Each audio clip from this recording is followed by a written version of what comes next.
In 2008, while the entire financial system was collapsing, one man made over $100 million by betting against it.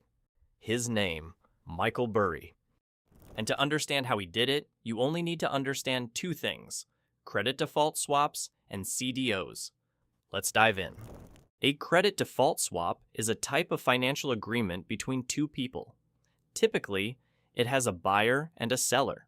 The buyer pays a regular fee, like a monthly payment, just like how we pay medical insurance. In return, the seller promises to pay money if a borrower failed to repay their loan. You can think of it like insurance, but it's on a loan contract. Here's the most important part. You don't need to own the loan to buy a CDS. That means you can still enter the deal even if the loan isn't yours.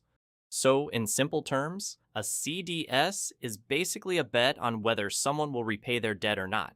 If the borrower keeps paying and the system is running smoothly, the seller keeps getting the premium. But if the borrower defaults, the buyer gets paid in lump sums. That's it. That's what CDS is. Now, let's talk about CDO. Think of it like thousands of mortgage contracts packed into a box.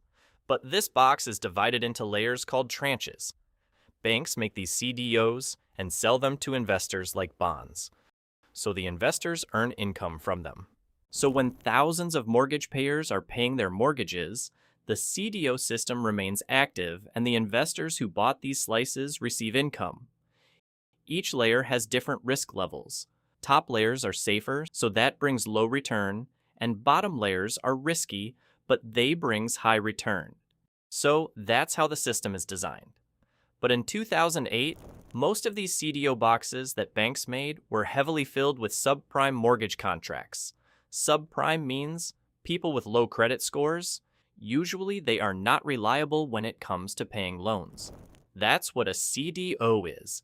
Thousands and thousands of mortgages packed into a box. Now let's discuss how Michael Burry made money in 2008. Michael Burry went to major Wall Street banks and placed credit default swaps against over $1 billion worth of subprime mortgage bonds. He mainly targeted lower-rated tranches like BBB, which he believed were extremely risky. For nearly 2 years, he kept paying premiums, and the trade still hadn't paid off. Many of his investors thought he completely lost his mind.